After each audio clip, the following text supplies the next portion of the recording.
Hello दोस्तों। तो गेंदे या मैरीगोल्ड के पौधे की कटिंग बहुत इजीली लग जाती है। तो चलिए आज इसकी कटिंग लगाते हैं। और ये देखिए मैंने कटिंग लगाई हुई थी, दो कटिंग मैंने प्रूफ के लिए रखी हुई है और कुछ तो मैंने रिपोर्ट भी कर दिया है। कुछ कटिंग आज फिर से लगाने वाली हूँ अपने गार्डन से ही लेकर के। तो चलिए पहले इसको रिपोर्ट कर देते हैं और देखिए कटिंग से ये कितनी आसानी से ग्रो हो चुका है। इससे पहले मैंने शॉर्ट वीडियो में आपके साथ शेयर किया था 3 से 4 जो मिनी मैरीगोल्ड होते हैं उनको मैं ले आई हूँ नर्सरी से और उसको मैंने रिपोर्ट किया था, तो उसका शॉर्ट वीडियो मैंने शेयर किया था आपके साथ। साथ ही ये बड़े वाले जो मैरीगोल्ड आते हैं उनके पौधे हैं जो कि पिछले साल मेरे गार्डन में लगे हुए थे। देखिए अभी कटिंग से मैंने इसको 10-15 दिन पहले ही लगाया था और कितनी बढ़िया रूटिंग हुई है। बहुत तेज़ी से रूटिंग होती है, बहुत इजीली ग्रोइंग पौधा है, कटिंग से बहुत इजीली ग्रो हो जाता है। तो इस तरह से आप इसको ग्रो कर सकते हैं। तो पिछले साल विंटर गार्डन का ओवरव्यू अगर आप देखना चाहते हैं तो मैं उसका लिंक डिस्क्रिप्शन में दे दूंगी, आई बटन में भी कोशिश करूंगी लगा दूंगी, तो आप लोग चेक कर लीजिएगा। वहाँ पे आपको दिखेगा मैंने बहुत सारे जो है विंटर के फ्लावर्स लगाए हुए थे, तो उनमें मैरीगोल्ड भी बहुत ज़्यादा संख्या में हमारे यहाँ लगी हुई थी। धीरे धीरे जो है ये जब सूखने लगे थे तो इनके बीज झड़ के और पूरे ही गार्डन में यहाँ वहाँ बहुत ज़्यादा ही आ गए थे। तो उनकी ही कटिंग अब हम लगाने जा रहे हैं। तो कुछ पौधे मैं ले आई हूँ इसलिए कि वो गमले में अच्छे से चलते हैं। तो 3 से 4 मैं मैरीगोल्ड के पौधे नर्सरी से इस बार विंटर गार्डन के लिए बस लेकर के आई हूँ। बाकी सारे मैं कटिंग से ही लगाऊंगी और कटिंग से ही ग्रो करूंगी। तो चलिए इसकी कटिंग लगाते हैं। कटिंग लगाने से पहले मैंने यहाँ सॉइल मिक्स तैयार कर लिया है। सॉइल मिक्स में मैंने 40% जो है सॉइल लिया है और 40% मैंने जो इसमें सैंड मिलाया है, जो कंस्ट्रक्शन सैंड आती है, और 20% में मैंने इसमें गोबर की खाद मिलाई है और नीम खली फंजीसाइड मिला करके ये सॉइल मिक्स तैयार कर लिया है। कटिंग के लिए जो मैंने मिट्टी ये ग्रो बैग में तैयार किया है, इसमें 50% सॉइल है और 50% सैंड है। बस इसी मिट्टी में कटिंग लगा दीजिए, आपकी कटिंग बहुत अच्छे से ग्रो हो जाएगी। तो एकदम वेल्डन सॉइल बना करके और इसको हमने रिपॉट कर दिया है। तो अब इस पौधे को हम सेमी शेड में रख देंगे और चलिए अब कटिंग लगाते हैं। ये कटिंग देखिए, कुछ कटिंग नहीं चलते हैं, गल भी जाते हैं। कई दिनों से लगातार रात को बारिश हो रही है हमारे यहाँ। तो देखिए ये एक कटिंग है जिसको मैंने लगाया है, लेकिन अभी इसकी पत्तियाँ बहुत अच्छे से नहीं हैं और ये जो है थोड़ा सा शॉक में दिख रही हैं। तो इसको अभी रिपोर्ट नहीं करेंगे।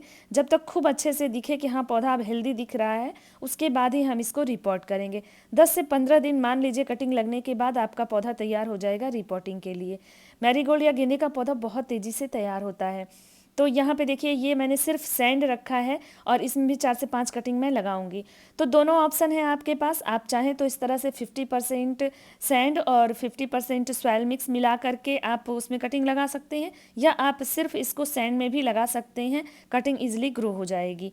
तो यहाँ पे ग्रो बैग में मैं हमेशा मिट्टी तैयार रखती हूँ, जिससे मुझे कटिंग लगाने में कभी भी जो है दिक्कत नहीं आती है। जब भी मेरा मन करता है मैं अपने पौधों की कटिंग निकालती हूँ और सॉइल पहले से तैयार होती है तो इन ग्रो बैग्स में मैं उनको लगा देती हूँ। तो ये काम हमेशा मेरे लिए ईजी बना रहता है। नहीं तो फिर मिट्टी तैयार करो, ग्रो बैग में भरो और इसके बाद जो है कटिंग लगाना, तो फिर सोचना पड़ता है। ऐसे मैं जब भी आती हूँ गार्डन में काम करती हूँ और मुझे लगता है कि इस टाइम कटिंग कोई लग जानी चाहिए तो मैं लगा लेती हूँ।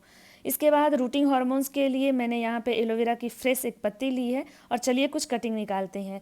तो गार्डन में देखिए इस तरह से इतने पौधे उग आए थे, इतने आए थे कि मैंने बहुत सारे पौधे जो है उखाड़ उखाड़ के फेंके हैं। सिर्फ ये 8-10 पौधे मैंने क्यारियों में छोड़ रखे थे कटिंग लगाने के लिए ही, और इस बार मैं क्यारियों में कोशिश करूंगी कि ना लगाऊं, सिर्फ मैं इनको जो है गमले में ही लगाना चाहती हूँ। तो चलिए देखते हैं। वैसे पौधे बहुत ज़्यादा बन जाते हैं तो कहीं ना कहीं लगा देते हैं, एडजस्ट कर देते हैं।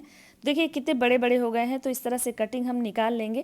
हार्ड कटिंग निकालेंगे, जो टिप की कटिंग होती है तो वो अच्छे से ग्रो हो जाती है। तो इस तरह से ढेर सारी कटिंग हम यहाँ से ले लेंगे। तो आप एक बार अगर गार्डन में गेंदे का पौधा लगा देते हैं ना, तो फिर वो सालों साल आपके गार्डन में बने रहेंगे।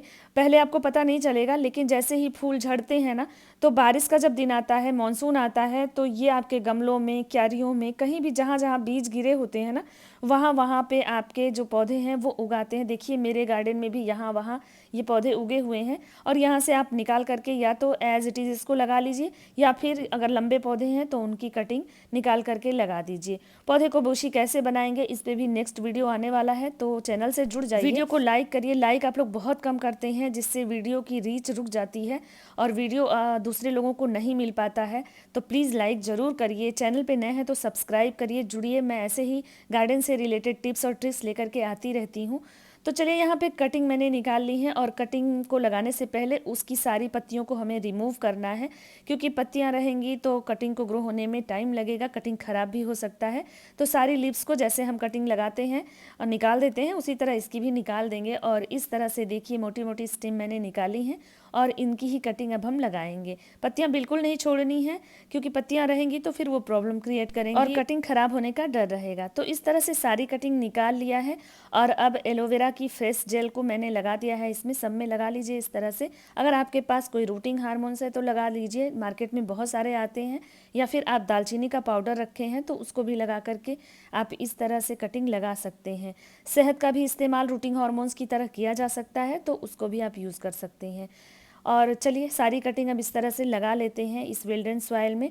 कटिंग लगा करके हमें कटिंग को धूप में बिल्कुल नहीं रखना है, सारी कटिंग को हमें शेड में रखना है। इस टाइम में खुली जगह पे रखिएगा, बंद जगह पे नहीं रखना है, अंधेरे में नहीं रखना है। जहाँ पे एकदम ब्राइट लाइट आती हो वहाँ पे हमें कटिंग को रखना है। धूप नहीं पड़नी चाहिए, आधा 1 घंटे 2 घंटे की धूप पड़े तो कोई दिक्कत नहीं है, लेकिन पूरे दिन की धूप या तेज़ धूप पौधे को नहीं मिलनी चाहिए, नहीं तो आपकी सारी कटिंग जल जाएगी, ख़राब हो जाएगी और नहीं चलेगी। जब आप पौधे को रिपोर्ट करते हैं तो भी आपको 5 से 7 दिनों तक अपने पौधे को सेमी शेड में ही रखना है। घंटे 2 घंटे की धूप मिलनी चाहिए, उससे ज़्यादा धूप नहीं मिलना चाहिए। तो देखिए सारी कटिंग मैंने इस तरह से लगा ली है और अब इन सबको सेमी शेड में ही रखना है, इनको हमें धूप में शिफ्ट नहीं करना है। जिस पौधे को मैंने रिपोर्ट किया है उसको भी सेमी शेड में ही रखेंगे। 5 से 7 दिनों के बाद इनको धूप में शिफ्ट कर देंगे और 10 से 15 दिनों के बाद आप इसकी रिपोर्टिंग कर सकते हैं। तो होप ये इन्फॉर्मेशन आपको बहुत अच्छी लगी होगी। अगर अच्छी लगी है तो जल्दी से गेंदे के पौधों को लगा लीजिए। और देखिए मैंने इसको रिपोर्ट किया है तो इसको भी मैं सेमी शेड में ही रखूंगी। अभी मैं इसको भी धूप में शिफ्ट नहीं कर रही हूँ, 5 दिनों के बाद मैं इसको धूप में शिफ्ट कर दूंगी। इसके बाद पानी दे दीजिए अपने कटिंग को। और होप इन्फॉर्मेशन अच्छा लगा होगा तो लाइक शेयर सब्सक्राइब, फिर मिलते हैं। Thank you, bye bye.